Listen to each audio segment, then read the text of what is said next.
Good morning all of you. మరి ఈరోజు క్లాసులో ఏం నేర్చుకుంటామంటే కరికులం వీటే.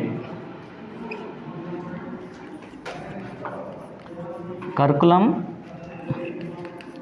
వీటే ఓకేనా. ఏం నేర్చుకుంటామంటే మనం కరికులం వీటే అనేది నేర్చుకుంటాం. మరి ఇది చాలా ఈజీగా ఉంటుందిరా. మరి ఎందుకు ఈజీగా ఉంటుందంటే ఒకే ఒక్క దానికి కనుక మనం ప్రిపరేషన్ చేసుకుంటే కనుక ఆటోమేటిక్గా ఏం చేయొచ్చు అంటే అన్నిటికీ రాసేయచ్చు ఒక కరికులం వీటి నేర్చుకుంటే. అదే at the same time okay resume నేర్చుకున్నాం అనుకోండి, ఫర్ ఎగ్జాంపుల్గా ఆ ఒకటి నేర్చుకుంటే చాలు, మొత్తం ఎలాంటి రెజ్యూమ్ ఇచ్చినా కానీ ఏం చేయొచ్చు అంటే ఒకే రైటింగ్ అనేది రాయడానికి అనేది అవకాశం ఉంటుంది అనమాట. అంటే కరికులం వీటిలో ఏమైతే రాస్తామో ఏదైనా కరికులం వీటే కదా, కాబట్టి అవి ఈజీగా రాయొచ్చు. అసలు కరికులం వీటి అంటే ఏంటంటే మరి మన యొక్క డీటెయిల్స్ ఉంటాయి చూసారా, ఎడ్యుకేషనల్ డీటెయిల్స్, అలానే ఎక్స్ట్రా కరికులర్ యాక్టివిటీస్ ఉంటాయి చూసారా, మనం సాధించిన మెడల్స్ అచీవ్మెంట్స్ ఉంటాయి చూసారా, అవన్నీ కూడాను 2 పేజీలు కానీ 2 పేజీలు కంటే ఎక్కువ కానీ రాయొచ్చు. దాన్ని కరికులం వీటి అని చెబుతాం జనరల్గా. మరి రెజ్యూమ్ అంటాం. రెజ్యూమ్ అంటే కూడా అది కూడాను బ్రీఫ్ డీటెయిల్స్ అనమాట. మన ఎడ్యుకేషన్ కానీ అచీవ్మెంట్స్ ఉంటాయి చూసారా, అవార్డ్స్ కానీ రివార్డ్స్ కానీ ఉంటాయి కదా, అవి అందులో రాయం. రెజ్యూమ్లో షార్ట్ ఫామ్లో రాస్తాం. 1 or 2 పేజెస్ అనేది ఉండడం జరిగింది అనమాట. బయోడేటా అంటాం, దాన్ని కూడాను 1 or 2 పేజెస్లో రాసుకుంటూ ఉంటాం. బ్రీఫ్ ఇంట్రడక్షన్ అనమాట. రెజ్యూమ్ కానీ ఓకేనా, రెజ్యూమ్ కానీ వాళ్ళ బయోడేటా కూడా అన్నా కూడా తక్కువ ఫార్మేట్లో రాసుకుంటాం. కరికులం ఏంటంటే కనీసం మినిమం 2 పేజెస్ కానీ అంతకంటే ఎక్కువగా రాస్తూ ఉంటాం. ఫుల్ డీటెయిల్స్ అనేది కూడాను మనం రాయటం అనేది జనరల్గా జరుగుతూ ఉంటుంది అనమాట. ఒకసారి మీకు ఒక ఎగ్జాంపుల్ కనుక తెలిస్తే కనుక అప్పుడు మీకు ఆటోమేటిక్గా ఇది చాలా ఎలాగా ఈజీగా ఉండిద్దో తెలుసుకోవచ్చు. మరి ఇందులో కొద్దిగా తెలుసుకోవాల్సిన విషయం ఏంటి అని అంటారా, ఒక పాయింట్ గుర్తుపెట్టుకోవాలి. ఏంటంటే ఎడ్యుకేషన్ క్వాలిఫికేషన్స్ ఉంటాయి చూసారా. మరి ప్రతి ఒక్క అడ్వర్టైజ్మెంట్ ఇచ్చిందని ప్రతిదానికి కూడా ఒకే ఎడ్యుకేషన్ క్వాలిఫికేషన్స్ వస్తాయంటే ఉండవు అనమాట. జనరల్గా ఏమవుతుందంటే అవి మారతం అనేది జరుగుతూ ఉంటుంది. అది ఒకటి గమనించాలి ఓకేనా. ఫార్మేట్ మొత్తం ఒకటే, మారేది ఏంటంటే ఎడ్యుకేషన్ క్వాలిఫికేషన్స్ అనేవి మారుతాయి ఓకేనా. ఎక్స్పీరియన్స్ జనరల్గానే రాసుకుంటూ ఉంటారు ఓకేనా. సరే అవన్నీ కూడా తర్వాత చెప్తాను మీకు. ముందు ఒకసారి పేజ్ నెంబరు, ఇది మెటీరియల్లో మరి టెక్స్ట్ బుక్లో చాలా ఎక్కువగా ఉందన్న ఉద్దేశంతో మెటీరియల్లో ఉన్నదే మ్యాటర్ చెప్తున్నాను ఓకే. ఎమ్మని పెట్టాను. మెటీరియల్లో 203 పేజ్ నెంబర్ ఓపెన్ చేసుకుంటారు. అది కూడాను ఓల్డ్ మెటీరియల్లోనే. మరి న్యూ మెటీరియల్ అయితే ఏమవుతుందంటే పేజ్ నెంబర్ మారుతూ ఉంటుంది. మారినప్పుడు మీరు జాగ్రత్తగా చూసుకుంటూ ఉండండి ఓకేనా. సరే ఇప్పుడు జాగ్రత్తగా చూడండి. కరికులం వీటే అంటే ఏంటో చదువుతున్నాను. కరికులం వీటే అన్నారు, దాని షార్ట్ ఫామ్ ఏంటంటారా CV అని అంటాం. Curriculum vitae is a full document of an applicant which reveals his or her entire career history in full details. మరి కరికులం వీటే ఏమంటున్నారంటారా ఫుల్ డాక్యుమెంట్ అంటున్నారు. ఏమంటున్నారంటే చూడండి ఒకసారి, ఫుల్ డాక్యుమెంట్. మరి ఈ ఫుల్ డాక్యుమెంట్లో ఏమేమి ఉంటాయి అని అంటే ఎంటైర్ కెరీర్ హిస్టరీ, అలానే ఫుల్ డీటెయిల్స్ ఏముంటాయంటే ఫుల్ డీటెయిల్స్ అని ఉంటాయి ఓకేనా. ఇందులో అంటారా ఈ కరికులము వీటేలో ఓకేనా. మరి దీన్ని కరికులం వీటే అని అంటాం అనమాట జనరల్గా. మరి రెజ్యూమ్ అన్నారు ఓకేనా. రెజ్యూమ్ నెక్స్ట్ రెజ్యూమ్ అన్నారు. మరి రెజ్యూమ్ అంటే చూడండి, resume is a short and concise document. Resume ఏమంటున్నారంటారా, మరి ఇక్కడ చూడండి, షార్ట్ అండ్ కన్సైజ్ ఓకేనా. కన్సైజ్ డాక్యుమెంట్ ఏమన్నారంటే దీన్ని కన్సైజ్ డాక్యుమెంట్. కన్సైజ్ అంటే బ్రీఫ్ అనమాట. చాలా తక్కువ డీటెయిల్సే మనం ఇందులో ఎంటర్ చేస్తాం. Of an applicant which reveals is or summary of career which specific experience and particular skills talents. ఇందులో ఏం చేస్తారంటే మరి సమ్మరీ ఆఫ్ కెరీర్, మన కెరీర్ ఏదైతే ఉందో మనం ఎంతవరకు చదువుకున్నామో ఆ డీటెయిల్స్ని మాత్రమే ఎంటర్ చేస్తాం. అలానే స్పెసిఫిక్ ఎక్స్పీరియన్స్ కనుక మనకు ఉన్నట్లయితే ఆ ఎక్స్పీరియన్స్ ఆ రెజ్యూమ్కి సంబంధించి ఏమైతే అడిగారు రెజ్యూమో దానికి సంబంధించిన పర్టికులర్ స్కిల్స్ టాలెంట్స్ అనేది జనరల్గా రాసుకుంటూ ఉంటున్నారు. మరి దీన్ని రెజ్యూమ్ అని చెప్తాం. తర్వాత చూడండి నెక్స్ట్ లైన్లో CV and resume both have similar purposes. రెండు కూడా సిమిలర్ పర్పోజ్. అసలు ఎందుకు అసలు ఈ కరికులం వీటే కానీ ఈ రెజ్యూమ్ కానీ ఈ బయోడేటా కానీ అంటారా, మీరు కోర్స్ అంతా కూడా కంప్లీట్ చేసుకున్న తర్వాత ఒక కంపెనీలో జాబ్ అప్లికేషన్ పెట్టాలి. మరి ఏ ఫార్మేట్లో సబ్మిట్ చేయాలంటే మనం సబ్మిట్ చేస్తే కరికులం వీటేలో సబ్మిట్ చేయాలి, లేకపోతే రెజ్యూమ్ ఫార్మేట్లో అయినా కానీ మన డీటెయిల్స్ అన్ని కూడాను సబ్మిట్ చేయాల్సిన అవసరం అనేది జనరల్గా ఉంటుందన్నమాట. కాబట్టి రెండు కూడా సేమ్ ఉద్దేశం ఏంటంటే job purpose. They provide the key information about one skills, experience, education and personal qualities, but there are few difference between these two. మరి రెండిట్లో కూడా ఉంటాయి అంటే ఏమైనా ఉంటాయంటారా, స్కిల్స్ ఉంటాయి, ఎక్స్పీరియన్స్ ఉంటుంది, ఎడ్యుకేషన్ ఉంటుంది, పర్సనల్ క్వాలిటీస్ అంటే పర్సనల్ డీటెయిల్స్ కూడా ఉంటాయి అని అంటున్నారు. రెండు కూడా ఒకటే కానీ కొద్దిగా ఆ డిఫరెన్స్ అనేది ఉంటుంది అని అన్నారు. తర్వాత చూడండి నెక్స్ట్ హెడ్డింగ్ ఏం పెట్టారంటే ఆ డిఫరెన్సెస్ ఓకేనా. డిఫరెన్సెస్ బిట్వీన్ సివి అంటారా కరికులం ఏంటని గుర్తుపెట్టుకోండి, సివి అండ్ రెజ్యూమ్. మరి రెజ్యూమ్కి ఈ కరికులం వీటేకి మధ్య కొన్ని డిఫరెన్సెస్ ఉన్నాయన్నారు. ఓకేనా, ఆ డిఫరెన్సెస్ ఏంటో చూడండి. ఫస్ట్ పాయింట్లో చెబుతున్నాడు, CV is written in 2 or more pages. మరి సివిలో ఏముంటాయి అంటే, సివిలో అయితే 2 or more pages 2 or more pages, 2 కానీ అంతకంటే ఎక్కువ పేజీలు ఉంటాయి సివిలో అయితే. It focus on entire career with all kinds of skills, talents, strengths, achievements అన్నీ కూడా ఇందులో ఉంటాయి అన్నమాట. టాలెంట్స్ కానీ, మీ స్కిల్స్ కానీ, ఇంక మీరు అచీవ్మెంట్స్ కానీ ఎక్సెట్రా అని రాస్తారు. ఇంకేదైనా రాసేసుకోవచ్చు ఇందులో ఈ సివిలో అనమాట. తర్వాత నెక్స్ట్ పాయింట్ చూడండి, రెజ్యూమ్ అంటున్నాడు. ఓకే, ఆర్ అని పెట్టాను గుర్తుగా, రెజ్యూమ్ అని. Resume is written in 1 or 2 pages. మరి ఇదైతే 1 or 2 pagesలో రాస్తారు. మ్యాక్సిమం 1 page చెప్పాలంటే 1 pageలోనే రాస్తాం ఈ రెజ్యూమ్ రైటింగ్ అనేది. తర్వాత చూడండి, it focus only A particular professional skills and experiences. Professional skills అలానే ఎక్స్పీరియన్స్ మాత్రమే ఇందులో మనం చూడటం అనేది జరిగిద్ది. దీన్ని రెజ్యూమ్ అని అంటారు అనమాట. గుర్తుపెట్టుకోండి. మరి కాంపిటేటివ్లో కూడా మనకి బిట్లు అడుగుతుంటారు జనరల్గా. రెజ్యూమ్ అనేసి కింద అంటారు 1 page, 2 pages, 3 pages, 4 pages or more pages అని అడుగుతుంటారు అనమాట. కాబట్టి 1 or 2 pages, 1 ఉంటే 1 గుర్తుపెట్టుకుంటాం, లేకపోతే 1 or 2 pages అని అనుకోండి, 1 or 2 pages గుర్తుపెట్టుకోవాలి. మరి కరికులం ఏంటి అనుకోండి, 2 or more pages అని గుర్తుపెట్టుకోవాలన్నమాట. మరి ఇవి కూడా మీకు మీ తర్వాత ఇప్పుడు ఉపయోగపడవు, కానీ తర్వాత మీ లైఫ్లో కాంపిటేటివ్లో ఉపయోగపడుతూ ఉంటాయి. తర్వాత నెక్స్ట్ థర్డ్ పాయింట్ చూడండి. థర్డ్ పాయింట్లో a CV does not follow a fixed format. మరి సివికి అయితే ఈ ఫార్మేట్లో రాయాలనేది రూల్ ఏమీ ఉండదు అనమాట. Where as resume have certain standard formats. మరి రెజ్యూమ్కి అయితే మాత్రం ఏంటంటే ఒక స్టాండర్డ్ ఫార్మాట్, ఇదే ఫిక్స్డ్గా ఉండిద్ది ఒక షేప్ అనేది. దాని ప్రకారమే అంటే ఫస్ట్ మోడల్ కనుక చూస్తే కనుక మనకు అర్థమయ్యిద్ది. అదేవిధంగా మనం రాయాల్సిన అవసరం అనేది ఉంటుంది అనమాట. ఫోర్త్ వన్ చూడండి, the following example explains the differences in the preparation of a CV and a resume. కింద ఒక ఎగ్జాంపుల్ ఇచ్చాడు, మరి దాని గురించి ఒకసారి మనకి చెప్తూ ఉన్నారు. Suppose mister Rayudu is a multiple talented person. Rayudu అనే వ్యక్తి ఉన్నారు, మరి అతను చాలా టాలెంటెడ్ ఉన్న పర్సన్. అతను is a school topper in studies. మరి స్కూల్స్లో అయితే మరి స్కూల్ ఫస్ట్ వచ్చారంటారు చూసారా, స్కూల్ ఫస్ట్ వచ్చారంటే అతను. Is college champion in sports. మరి కాలేజ్కి వచ్చేసరికి మరి స్పోర్ట్స్లో ఛాంపియన్గా ఉన్నారు. Is a great dancer and A singer as well. మరి సింగర్గా ఉన్నారు, డాన్సర్గా ఉన్నారు, చాలా టాలెంట్స్ ఉన్నాయి ఇతనికి. ఈ got many medals and prices in all such fields. ఇంకా రకరకాల ఫీల్డ్స్లో కూడా చాలా అచీవ్మెంట్స్ సాధించాడు. As a whole he is a great allrounder. మొత్తమే చెప్పాలంటే అతను ఏం చెబుతామంటే మనం ఒక ఆల్రౌండర్గా చెప్పొచ్చు, మల్టీ టాలెంటెడ్ పర్సన్గా చెప్పొచ్చు. In order to prepare his CV, he has to mention all these achievements in all fields. మరి ఇది కనుక మనం సివిలో ప్రిపరేషన్ చేయబడినప్పుడు తన యొక్క అచీవ్మెంట్స్ ఏవైతే సాధించాడో స్కూల్ నుంచి, మరి స్పోర్ట్స్ అన్నారు చూసారు, అందులో నుంచి అన్ని కూడా డీటెయిల్స్ అని కూడాను 1 by 1 నీట్గా రాయడం అనేది జరుగుతూ ఉంటుంది అనమాట. తర్వాత చూడండి, but in order to prepare his resume for the post of lecturer it is enough to mention just his academic achievements. మరి ఇతని యొక్క డీటెయిల్స్ని తీసుకుని లెక్చరర్ పోస్ట్కి అప్లికేషన్ పెట్టమన్నప్పుడు ఏం చేస్తామంటే అతను సాధించిన మెడల్స్, అచీవ్మెంట్స్ ఇంకా చాలా ఉన్నాయి కదా అతను సాధించినవి, అవి ఏం అవసరం లేదనమాట. ఏం అవసరం అని అంటే అకాడమిక్ అచీవ్మెంట్సే. ఓకేనా, మరి అంటే అకాడమిక్ అంటే మీరు చదువుకున్నారు చూసారా, ఆ చదువుకు సంబంధించిన డీటెయిల్స్ మాత్రమే ఇవ్వాలి అని అంటున్నారు. He did not mention his achievements in games, sports, singing and dancing. అతను మెన్షన్ చేయాల్సిన అవసరం లేదు. అక్కడ రెజ్యూమ్లో గేమ్స్, స్పోర్ట్స్, సింగింగ్, డాన్సింగ్ చాలా ఉన్నాయి టాలెంట్స్, అవన్నీ అవసరం ఉండదు. ఎక్కడంటే రెజ్యూమ్లో అనేది అక్కడైతే మనకి అవసరం ఉండదు. ఎక్కడ అవసరం అవుతాయి అని అంటారా, కరికులం వీటిలో అయితే మనం ఇవన్నీ యాడ్ చేయొచ్చు అని మనం ఒక చిన్న పాయింట్ గుర్తుపెట్టుకోవాలి. ఓకే, తర్వాత నెక్స్ట్ ఏమన్నారంటే మనకి కొన్ని ఎగ్జామ్ టిప్స్ అని కూడా ఒక హెడ్డింగ్ పెట్టారా, మరి జాగ్రత్తగా చూసుకోండి. మరి ఎగ్జాము టిప్స్ అని, ఎగ్జామ్ టిప్స్. మరి ఎగ్జామినేషన్లో మనం ఏం చేయాలో చెప్తున్నారు. ఇందులో ఫస్ట్ పాయింట్ చూసుకోండి, for CV the academic qualifications are presented in tabular form. Tabular అంటారా అరేంజ్డ్ ఇన్ టేబుల్స్ అనమాట. టేబుల్ ఫార్మేట్లో రాయాలి. గుర్తుపెట్టుకోండి, సివిలో కనుక అకాడమిక్ క్వాలిఫికేషన్స్, అకాడమిక్ అంటారా ఇయే మన ఎడ్యుకేషన్ క్వాలిఫికేషన్స్ ఉన్నాయి చూసారా, వాటిని అకాడమిక్ క్వాలిఫికేషన్స్ అని అంటాం. ఈ అకాడమిక్ క్వాలిఫికేషన్స్ని మనం ఎక్కడ రాస్తాం, క్వాలిఫికేషన్స్ అని అంటే టేబుల్ ఫార్మేట్లో రాయడం అనేది జరిగిద్ది.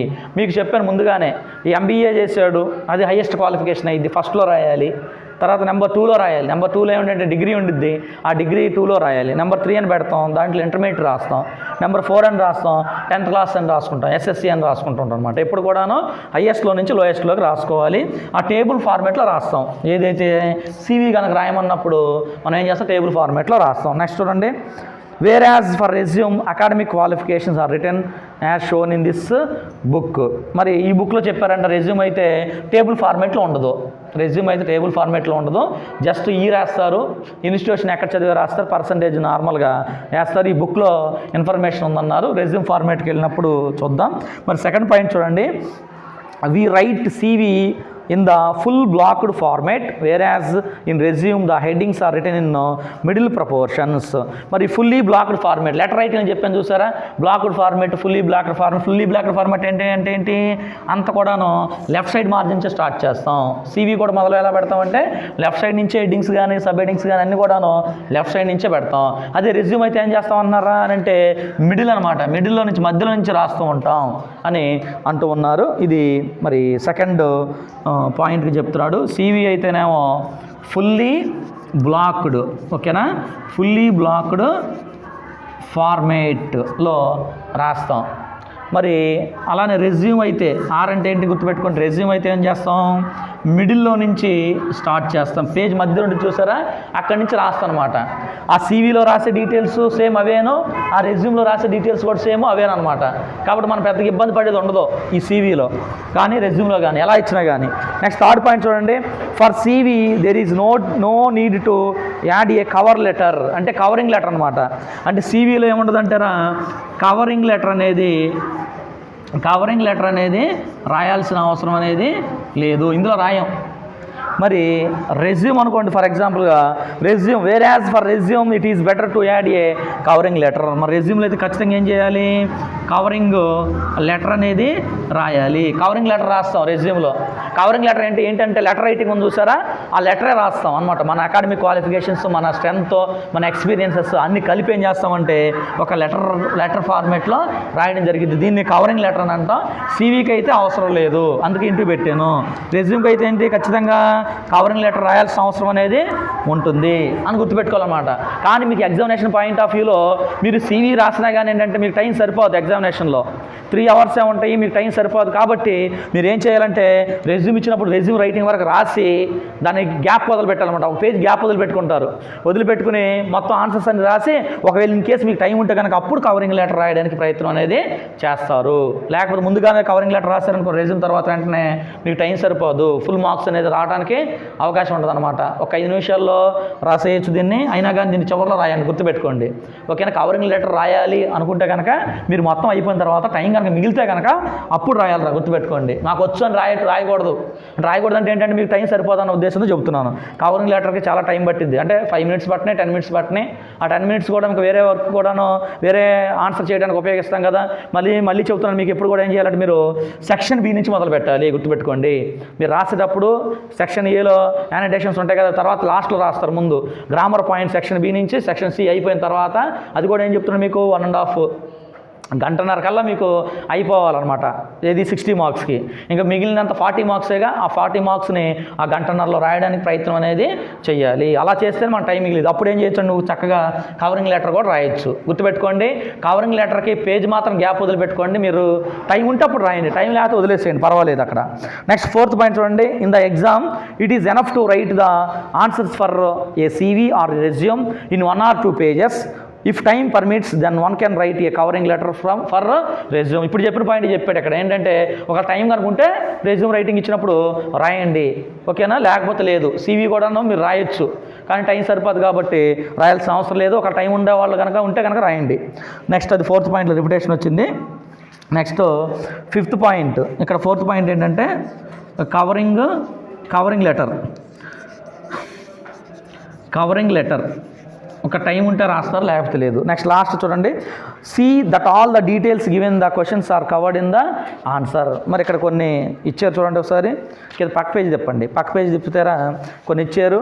Sequence of sub headings generally followed A resume. మరి రెజ్యూమ్కి కొన్ని డీటెయిల్స్ అనేవి ఉన్నాయి, ఆ డీటెయిల్స్ మనం ఫాలో అయితే కనుక మనం ఈజీగానే రాయొచ్చు అని అంటున్నారు.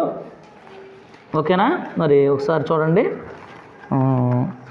ద హెడ్డింగ్ అన్నారా, ఒకసారి చూసుకోండి ఏమన్నాడంటే ఫస్ట్ది హెడ్డింగ్ అన్నాడు. దీనికి ఏంటంటే ఇది రెజ్యూమ్కి చెప్తున్నాడు హెడ్డింగ్ ఉండాలన్నాడు. ఆ హెడ్డింగ్లో ఏమంటే చూడండి ఒకసారి, నేము చూసారా మీరు, చెప్పండి ఏమంటే చెప్పండి ఒకసారి. నేమ్, అడ్రస్, సెక్స్ అని మర్చిపోయారా లేదా, మీకు కనపడలేదా? సెక్స్, అలానే age, date of birth, marital status, telephone or mobile number, email ID అన్నాడు. నేమ్ అంటారా, వాడు 4 or 5 లైన్స్ ఇస్తాడు, ఇస్తే నేమ్ ఇస్తేనే వాడి నేమ్ రాయాలి, లేకపోతే మన నేమ్ డైరెక్ట్ రాసుకోవచ్చు. అడ్రస్ మీ ఇంటి అడ్రస్ రాసుకోవచ్చు. అలా సెక్స్ అంటే మేల్ అయితే మేలు, ఫీమేల్ అయితే ఫీమేల్ అని రాసుకుంటారు. అలానే ఏజ్, మీ ఏజ్ ఉందో చూసారా, అంటే మనకు అక్కడ పర్టికులర్గా డేట్ ఆఫ్ బర్త్ కానీ ఏజ్ కానీ ఇస్తే వాడి ఏజ్ రాయాలి, అక్కడ ఇచ్చిన ఏజ్ రాయాలి. ఇవ్వలేదనుకోండి మీ ఏజ్ అంటే మరీ చిన్నదైపోయేది, కాబట్టి మీ ఏజ్ రాయబాకండి. ఓకేనా, ఏజ్ అంటే మీ ఏజ్ రాయాల్సిన అవసరం లేదు. మనకి ఇచ్చిన ఆ అడ్వర్టైజ్మెంట్ని బట్టి మనం ఏం చేస్తామంటే మన ఏజ్ని మనం రాసుకుంటూ ఉంటాం. తర్వాత డేట్ ఆఫ్ బర్త్ అని రాయాలన్నారు, అది కూడా మీరు రాయాల్సిన అవసరం అనేది లేదు. మీ డేట్ ఆఫ్ బర్త్ వేయకూడదు, గుర్తుపెట్టుకోండి. ఓకేనా, ఫర్ ఎగ్జాంపుల్గా ఇప్పుడు 30 years ఉన్నాయి, లేదా 28 years ఉన్నాయిరా, 28 years ఉన్నాయి. మరి 28 years ఉన్న అతనికి మన డేట్ ఆఫ్ బర్త్ కనిపెట్టాలి. డేట్ ఆఫ్ బర్త్ కనిపెట్టాలంటే మనం ఎక్కడికి వెళ్ళాలి, వెనక్కి వెళ్ళిపోవాలి. వెనక్కి 28 years వెనక్కి వెళ్ళిపోవాలి. ఎప్పుడు మీరు 2021లో రాస్తారు ఎగ్జామ్స్, కాబట్టి 2021లో నుంచి 28 సంవత్సరాలు వెనక్కి వెళ్ళిపోండి, వెళ్ళిపోవాలి త్వరగా. 1992 అనమాట. అప్పుడు డేట్ ఆఫ్ బర్త్ ఏమైంది, 1992 అయింది. మనతో ఆ డేట్ ఏదో ఒకటి వేసుకోవచ్చు మీరు, కాకపోతే ఇయర్ అనేది చాలా ఇంపార్టెంట్ అనమాట ఇక్కడ. ఓకే, అంతా 1992 వచ్చిందా డేట్ ఆఫ్ బర్త్, 1992 వచ్చింది డేట్ ఆఫ్ బర్త్ వచ్చింది. 1992లో పుడితే వాడు 10th క్లాస్ ఎప్పుడు అయిపోయి చెప్పండి. ఈ 1992లో పుట్టాడు అంటే ఇక్కడ మైనస్ వెళ్ళిపోయారు. మైనస్ ఎక్కడ 2021లో నుంచి -28 years తీస్తే 1992 అనేది వచ్చిందన్నారు. Very good. ఈ 1992కి డేట్ ఆఫ్ బర్త్ కనిపెట్టారు. ఇప్పుడు 10th క్లాసు మీరు ఎన్ని సంవత్సరాలు కలపాలంటే 15 or 16? 15 or 16? ఒకటే ఫార్మేట్ ఫాలో, అది అందుకే అంటున్నాను. మీరు 15 ఫాలో అవుతారా, 16 ఫాలో అవుతారా? 15 ఎక్కువ మంది అదేం చెప్తున్నారు. 15 16 15 హ్యాండ్స్ రైజ్ చేయండి.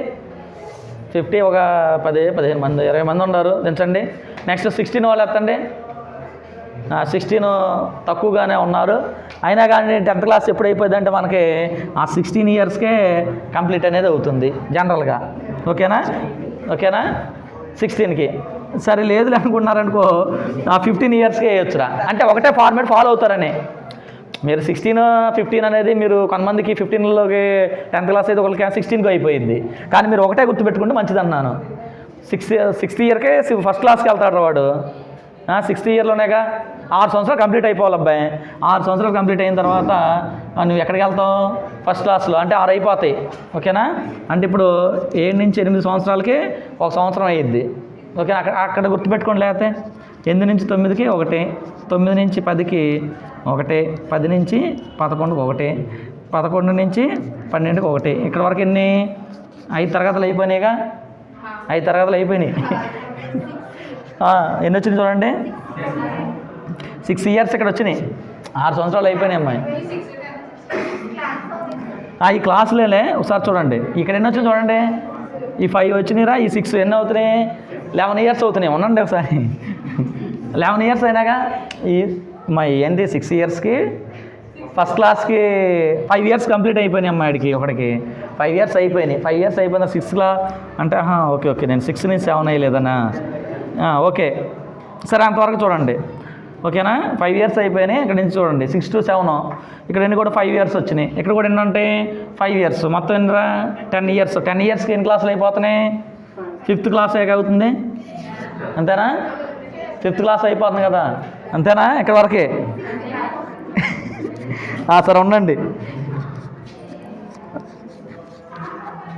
ఇప్పుడు ఇదొకటి 2 3 4 4 4 ఇదొకటి 5 చూడండి 5 మనం చూడండి ఒక అబ్బాయికి 5 ఇయర్స్ కంప్లీట్ అయినాయి 6th ఇయర్లో స్కూల్లో జాయిన్ అయ్యాడు. ఇది ఫస్ట్ క్లాస్ చదువుతున్నాడు, ఇదేమో సెకండ్ క్లాసు, ఇది 3rd, ఇది 4th, ఇది 5th, 6th, 7th, 8th, 9th, 10th. ఓకేనా? స్కూల్లో జాయిన్ అయ్యేది ఎప్పుడు రా? 5 సంవత్సరాలు నిండాలిగా పిల్లవాడికి. ఒక విద్యార్థికి 5 సంవత్సరాలు నిండితేనే స్కూల్లోకి ఎలా చేస్తారనమాట. ఎందుకంటే మరి 5 సంవత్సరాలు నిండకుండా మా అమ్మాయిని కూడా స్కూల్లో జాయిన్ చేద్దాం చూసాం, లేదంటే 5 సంవత్సరాలు నిండాలన్నారు. ఓకేనా? ఇలా గుర్తుపెట్టుకోండి, 5 సంవత్సరాలు, తర్వాత 6 నుంచి 7 ఈ సంవత్సరాల్లో ఒక క్లాస్ అయ్యేది, ఫస్ట్ క్లాసు, ఈ second, 3rd, 4th, 5th, 6th, 7th, 8th, 9th, 10th. అంటే 2015 నుంచి 16 సంవత్సరాల మధ్య ఉందన్నమాట. అంటే మీరేమన్నారంటే కొంతమంది ఏమో 15 చదువుతున్నారు, కొంతమంది ఏమో 16 సంవత్సరాలు చదువుతూ ఉన్నారు. ఓకేనా? నర్సరీలో ఏం లేవులే, నర్సరీలో అయితే ఇంకెక్కువ వచ్చేసిద్ది. ఓకేనా? కాబట్టి అది చూసుకోండిరా. మరి ఎక్కువ మంది 15K ఎక్కువ ఇంట్రెస్ట్ చూపించారు కాబట్టి 15 ఇయర్స్ అనుకుందాం ఫర్ ఎగ్జాంపుల్గా. 90 చూడండి 28 ఇయర్స్ ఉన్నాయి 2021 నుంచి. ఇది మర్చిపోండి. ఓకేనా? సరే, ఇదంతా ఓరనే గుర్తు కోసం చేశాను మీకు. అంటే 15 16 అవుతున్నాయిలే, కానీ 16కే చెప్పాలి ఎక్కువ. మీరు 15 అన్నారుగా, సరే 25 సంవత్సరాలు రా ఒక వ్యక్తికి. మరి డేట్ ఆఫ్ బర్త్ కనిపెట్టాలంటే 2021 నుంచి 25 సంవత్సరాలు మైనస్ చేసుకోవాలి. మైనస్ చేస్తే 1992 వచ్చింది. ఈ 1992కి 10th క్లాస్ ఎప్పుడు అయిపోతుంది మ్యాక్సిమం అంటే 15 ఇయర్స్కి అవుతుంది. 15 ఇయర్స్ కలపాలి. కలిపితే ఎంత వస్తుంది చూడండి, ఎంత? 2007. ఓకే, 2007కి ఏమైపోయింది? అడిగి 10th క్లాస్ అయిపోయింది. తర్వాత నెక్స్ట్ ఇంటర్మీడియట్ ఒక 2 ఇయర్స్ ఉంటుందిగా మనకి. కాబట్టి ఏమవుతుంది? 2009 అవుతుంది. తర్వాత నెక్స్ట్ డిగ్రీ 3 ఇయర్స్ ఉంటుంది, 2012 అనేది అవుతుంది. నెక్స్ట్ ఏదో MBA లేకపోతే MBA అందాం. MBA ఒక 2 ఇయర్స్ చదువుతారు. MBA కోర్స్ 2 ఇయర్స్ అనమాట. 2014 ఉంది. ఇంక మనకి ఎంతగా చెప్పండి చూడండి 2021 రావడానికి 7 ఇయర్స్ ఉంది. ఈ 7 ఇయర్స్లో మనం ఏం రాయొచ్చు అని అంటారా, మరి టెక్నికల్ క్వాలిఫికేషన్స్ అని ఉంటాయి అన్నమాట. ఓకేనా? టెక్నికల్ క్వాలిఫికేషన్లో రాసుకోవచ్చు. ఓకేనా? తర్వాత ఎక్స్పీరియన్స్ ఉంటుంది చూసుకోండి. తర్వాత నెక్స్ట్ ఏంటంటే ఎక్స్పీరియన్స్లో కలిపి రాసేసుకుంటాం. ఓకేనా? ఏంటవి టెక్నికల్ క్వాలిఫికేషన్స్ అంటే DCA అని, PGDCA అని, జావా, ఒరాకిల్ అని. మనం చేసినా చేయకపోయినా కానీ మనకేంటి మార్కులు రావడమే కావాల్సిందే. కొద్దిగా 2 పేజీలు వచ్చేటట్లుగా ప్లాన్ చేసుకోవాలన్నమాట. అందువల్ల ఈ టెక్నికల్ క్వాలిఫికేషన్లో అవి రాసుకుంటాం. మరి కొంతమంది ఈ MBA చేసుకోవడానికి కొంతమంది ఏం చేస్తారు, లేకపోతే MSc చేసుకోవడాను, కొంతమంది BEd కూడా చేస్తారు. ఆ BEd కూడా ఏంటంటే టెక్నికల్ క్వాలిఫికేషన్ అయ్యిద్ది. ఈ ఎప్పుడు కూడా ఎలా రాయాలని చెప్తున్నాం, హైయెస్ట్లో నుంచి లోయెస్ట్లో. అంటే ఈ MBA అనేది ఫస్ట్ వచ్చిద్ది, ఆ డిగ్రీ సెకండ్, ఇంటర్ థర్డ్, ఆ 10th క్లాసు లాస్ట్లో రావడం అనేది జరిగిద్ది అనమాట. ఎప్పుడైనా ఆర్డర్లో ఒక బాక్స్లో వేసినప్పుడు అనమాట, బాక్స్లా కొట్టినప్పుడు. అంటే మీరు ఏం గుర్తుపెట్టుకోవాలంటే ఈ 10th క్లాస్ ఇప్పుడు అయిపోతే ఇంటర్మీడియట్ ఈ సంవత్సరాలను గుర్తుపెట్టుకోవాలి. ఒకవేళ ఇప్పుడు 28 ఇయర్స్ అన్నాం కదా, ఒక వ్యక్తికి 26 ఇయర్సే ఉన్నాయి అనుకోండి, అప్పుడు డేట్ ఆఫ్ బర్త్ ఏమైంది 2021 నుంచి మీరు ఏం చేయాలి, 26 ఇయర్స్ మైనస్ చేసుకోవాలి. ఓకే, ఒక వ్యక్తికి 34 ఇయర్స్ ఉన్నాయి అనుకోండి, 2021 నుంచి ఏం చేయాలి, -34 ఇయర్స్ వెనక్కి వెళ్ళిపోవాలి. వెనక్కి వెళ్ళిపోతే డేట్ ఆఫ్ బర్త్ వచ్చింది. డేట్ ఆఫ్ బర్త్ వచ్చిన కాడి నుంచి 15 సంవత్సరాలు కలుపుకోండి, 10th క్లాస్ వచ్చింది. ఒక 2 సంవత్సరాలు కలిపితేనేమో ఇంటర్మీడియట్, ఒక 3 సంవత్సరాలు కలిపితేనేమో డిగ్రీ, ఒక 2 సంవత్సరాలు కలిపితేనేమో MSc కానీ, ఓకే MSc కానీ, MBA కానీ, MA కానీ, అవన్నీ కూడా ఒక 2 ఇయర్స్ కలుపుకుంటూ వస్తాయి. BEd అని అనుకోండి, BEd కూడా ఇప్పుడు 2 ఇయర్స్ ఉంది. ఓకేనా? ఇటువరకు అయితే 1 ఇయరే ఉండేది, ఆ 2 ఇయర్స్ కలుపుకుంటే ఒక BEd వచ్చేసింది. ఓకేనా? తర్వాత DCA, PGDCA అట్లాంటి కూడాను ఒక 1 ఇయర్ లేకపోతే 2 ఇయర్స్ కలుపుకుంటే కనుక మనకి అవి కూడాను ఒక 2 ఇయర్స్ యాడ్ అవుతాయి అనమాట. ఇక రిమైనింగ్ మిగిలిపోయినట్టు చూసారు ఇయర్స్, అవన్నీ కూడా ఏం చేయాలంటే మనం ఎక్స్పీరియన్స్లో రాసుకోవాలి అని మనం తెలుసుకోవాలి. ఓకేనా? గుర్తుపెట్టుకోండి, ఇవన్నీ కూడా వారాలుగా చెప్పాను. మనకి ఎగ్జాంపుల్ వచ్చినప్పుడు మాత్రం అర్థమైద్ది. ఇప్పుడు కొంతమందికి అర్థం కాదు చెప్పినా కానీ, నేను ఏదో చెప్తూ ఉన్నాను స్పీడ్గా అనుకుంటూ ఉంటారు. ఓకే, నేను ఏం చెప్పానంటే ఏం చెప్పలేదు మీకు, ఒకే ఒక పాయింట్ చెప్పాను. 28 ఇయర్స్ ఉంటే ఒక వ్యక్తికి 2021 నుంచి వెనక్కి వెళ్ళమన్నాను, అక్కడి నుంచి ముందుకు వచ్చాయి 10th క్లాస్ కానీ పెట్టేసి అంటున్నాను. అదే కష్టంగా ఉంటుంది మీకు, ఏది కష్టంగా ఉండదు. ఓకేనా? గుర్తుపెట్టుకోండి. సరే, ఇందులోకి వెళ్తారండి ఒకసారి. అదిలా డేట్ ఆఫ్ బర్త్ కనిపెట్టే విధానం అర్థమైందా? ఒక్కోసారి వాడే డేట్ ఆఫ్ బర్త్ ఇస్తాడు, వాడే ఎడ్యుకేషన్ క్వాలిఫికేషన్ ఇస్తాడు.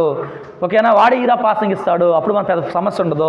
అదే డేట్ ఆఫ్ బర్త్, అదే ఏజ్ అనేది వేసుకోవడం అనేది జనరల్గా చేస్తూ ఉంటాం. వాడు ఇస్తే, వాడు ఇవ్వనప్పుడే ఈ ప్రాబ్లం అనేది మనకు వచ్చేది. డేట్ ఆఫ్ బర్త్ కనిపెడతాం అందరికీ తెలిసిందా లేదా? చెప్పండి.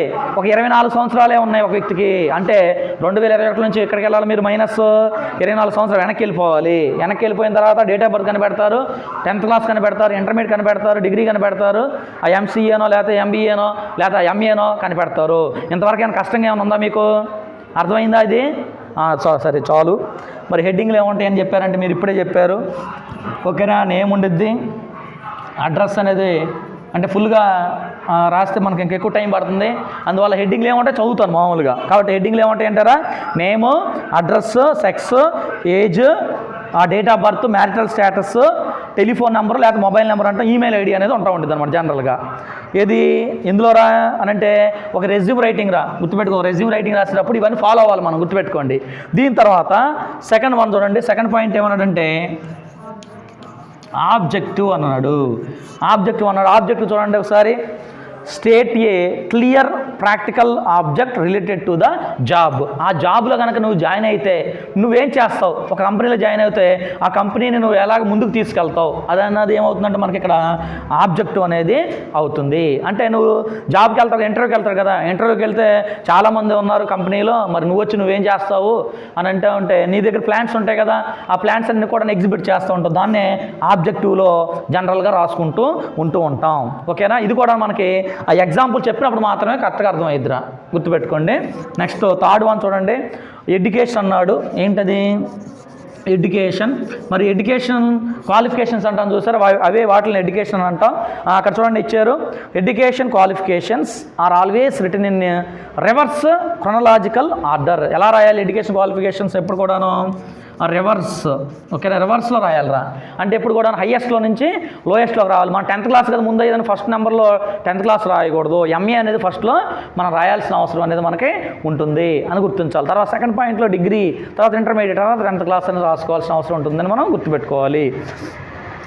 తర్వాత చూడండి ఏమన్నారా? Chronological order beginning with the most recent degree. అంటే ఇప్పుడే రీసెంట్గా మనం ఏదైతే కోర్స్ కంప్లీట్ చేస్తామో ఆ కోర్స్ సంబంధించిన డీటెయిల్స్ మాత్రమే ఫస్ట్ నెంబర్లో రాయాలి అని అంటున్నారు.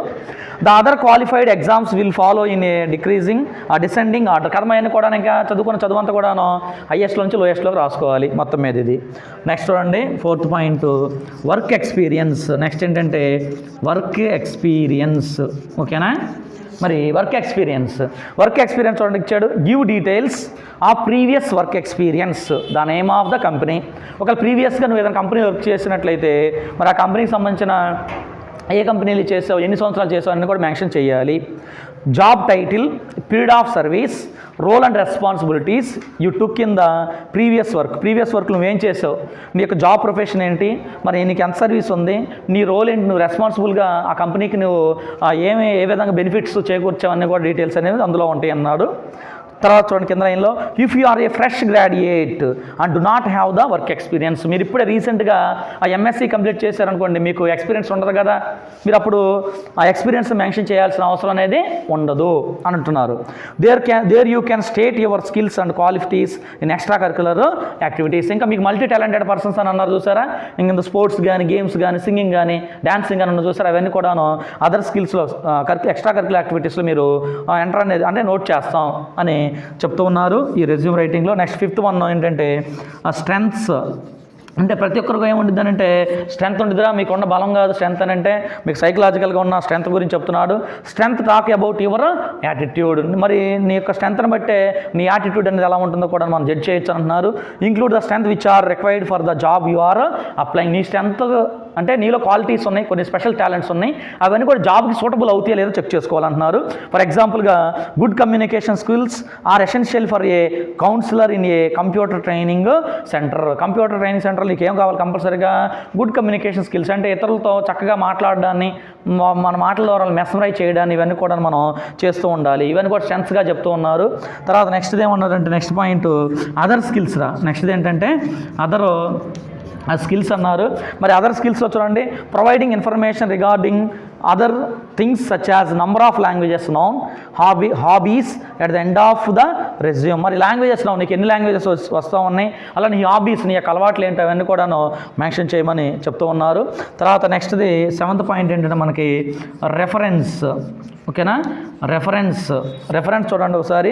Name and address of at least 2 reference if required. Reference అంటే ఏం లేదురా, మీరు ఎంఎస్సీ చేశారు ఒక యూనివర్సిటీలో, నన్న యూనివర్సిటీ చేశారు అనుకుందాం, చేసుకుంటే మీ హెడ్ ఆఫ్ ద హెచ్ఓడి అంటాం, హెడ్ ఆఫ్ ద డిపార్ట్మెంట్ ఉంటారు చూసారా, అతను యొక్క అడ్రస్ అలానే ఫోన్ నెంబర్ కూడా మన జాబ్ అప్లికేషన్ పెట్టుకునేటప్పుడు మనం రాస్తాం రెఫరెన్స్ని పెట్టి. మరి ఆ కంపెనీ వాళ్ళు ఏం చేస్తారు, ఫస్ట్ ఆఫ్ ఆల్గా మీరు రెఫరెన్స్ పెట్టారు చూసారా, ఆ సార్కి ఫోన్ చేస్తారు, పలానా వ్యక్తి ఎలాంటి వారు, పలానా అబ్బాయి ఎలాంటి వాడు, పలానా అమ్మాయి ఎలాంటి వాళ్ళు, వర్క్ చేస్తారా, సిన్సియర్గా ఉంటారా, లేకపోతే మామూలుగా ఆ టైంకి సరిగా రారా, ఇవన్నీ కూడాను ఆ ఫోన్లో కాన్వర్జేషన్ మాట్లాడతాను అనమాట. మాట్లాడిన తర్వాత మీ హెచ్ఓడి పర్వాలేదండి, మరి మంచి బాగానే వర్క్ చేస్తారు, సిన్సియర్గా ఉంటారు, నిజాయితీగానే ఉంటారు అని మీకు వాళ్ళు కనుక ఫోన్ చేసి చెప్తే నీకు వెంటనే ఏం చేస్తారు, ఇమీడియట్గా జాబ్ ఇచ్చేస్తుంటారు అనమాట. జనరల్గా ఒక కంపెనీలో కానీ, ఇంకో చోట వేరే ఒక ఫ్యాక్టరీలో కానీ, ఇంకెక్కడికైనా కానీ అనమాట. దాన్ని రెఫరెన్స్ అని అంటూ ఉంటాం. నెక్స్ట్ కవర్ లెటర్ అన్నాడు last 8th point. Cover letter అంటే ఏం చెప్పుకున్నాం మనం, కవరింగ్ లెటర్. రెజ్యూమ్ అయిపోయిన తర్వాత చివరిలో ఏం రాయాలంటే ఒక కవరింగ్ లెటర్ రాయాలి, అది కూడా లెటర్ ఫార్మేట్లో రాయాలని చెప్పుకున్నాం. Resume should be covered with a cover letter. కంపల్సరీగా కవరింగ్ లెటర్ అనేది ఉండాలి. కాంపిటేటివ్ బిట్లో ఒకవేళ ఇచ్చాడు అనుకోండి, ఫర్ ఎగ్జాంపుల్గా సీవీలో ఉండిద్దా కవరింగ్ లెటర్ రాయొచ్చు సీవీకి అని అంటే సీవీకి ఉండదు. మరి వేరే రెజ్యూమ్కి అయితే ఏముంటుంది, కవరింగ్ లెటర్ అనేది ఉంటుంది. ఈ విధంగా గుర్తుపెట్టుకుంటూ ఉండండి మీరు. It should reflect your confidence and should contain the success you have achieved or problems you have solved related to the type of work for which you are applying. మరి నువ్వు ఎలాంటి అచీవ్మెంట్స్ సాధించావు, ఒక సమస్య వచ్చినప్పుడు ప్రీవియస్ ఎక్స్పీరియన్స్ ఉండేది కదా మీకు, ఆ ఎక్స్పీరియన్స్ ద్వారా మరి ఒకవేళ ఒక సమస్య వచ్చేది నువ్వు ఎలా సాల్వ్ చేయగలుగుతావు. మీరు ఇంటర్వ్యూకి వెళ్ళారు ఒకసారి అనుకోండి, ఫర్ ఎగ్జాంపుల్ ఇంటర్వ్యూకి వెళ్ళినప్పుడు అడుగుతూ ఉంటారనమాట, ఈ కంపెనీలో ఇలాంటి ప్రాబ్లం అనేది, ఫైర్ యాక్సిడెంట్ అనేది అయ్యిందనుకో, అప్పుడు ఆ సమయంలో నువ్వు ఎలా రెస్పాండ్ అవుతాడని మిమ్మల్ని అడగొచ్చు. అడిగితే నువ్వేముండాలి, ఇలా కనుక వస్తే ఇలా చేస్తాము అని కూడా నీకు తెలిసి ఉండాలన్నమాట. అంటే ఒక కంపెనీ అంటే ఎలా ఉంటుంది, చాలా పెద్దగా ఉంటుంది కదా, మరి అందులో ఒక యాక్సిడెంట్ జరిగినప్పుడు నువ్వేదో కంట్రోల్ చేయగలుగుతావు. అందులో చాలామంది వర్కర్స్ కూడా ఉంటుంటారు, వాళ్ళ లైఫ్ కూడాను మరి స్పాయిల్ అయ్యే ప్రమాదం కూడా ఉంది కదా. ఇలాంటి క్వశ్చన్స్ అడిగే అవకాశం కూడా ఉందన్నమాట. కాబట్టి మీరు ఏ కాడికి ఏంటంటే మనం ఏం చేస్తామంటే, మనం బాగా చదువుకున్న ఎడ్యుకేషన్ క్వాలిఫికేషన్ ఉన్నాయి, పర్వాలేదు, మనం ఇంటర్వ్యూకి వెళ్తే చాలు జాబ్ గ్యారంటీకి ఇస్తారు అని అనుకుంటూ ఉంటాం అనమాట. ఇలాంటి టెక్నికల్ క్వశ్చన్స్ కూడా మిమ్మల్ని అడగటం అనేది జనరల్ జరుగుతూ ఉంటుంది మీరు ఇంటర్వ్యూకి వెళ్ళినప్పుడు. It should not be more than 1 page and written in a standard business letter format. మరి బిజినెస్ ఫార్మేట్ అంటే స్టాండర్డ్ బిజినెస్ ఫార్మేట్ రాయాలంటే 1 పేజ్ కంటే కూడా ఇంకొక పేజ్ కూడా రాయాల్సిన అవసరం కూడాను ఉంటుంది ఒక్కొక్కసారి అని అంటూ ఉన్నారనమాట. ఓకేనా, ఇదంతా కూడాను మనం ఇంట్రడక్షన్ పార్ట్లో చెప్తూ ఉన్నాము. ఓకేనా, మరి కొన్ని పాయింట్లు మీకు అర్థమై ఉండొచ్చు, కొన్ని పాయింట్లు అర్థం కాకుండా ఉండొచ్చురా. మరి ఎప్పుడు అర్థం అవుతాయి అని అంటే, మనం ఎప్పుడైతే ఒక రెజ్యూమ్ కానీ ఒక కరికులం విటే కానీ గురించి చెప్తామో అప్పుడే మనకు క్లియర్గా చెప్తే తెలిసిద్ది మనకి. అలానే ఇప్పుడు ఒక ఫార్మేట్ పరిచయం చేస్తాను. ఇప్పుడు ఈ క్లాస్లో CV కరికులం విటే అన్నాను చూసారా, ఆ కరికులం విటేని మీకు పరిచయం చేస్తాను.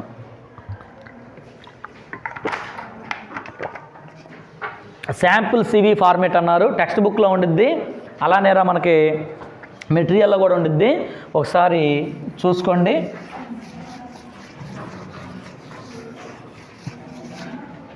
ఒకసారి చూడండి, కరికులం విటే అని పెట్టుకుంటాం.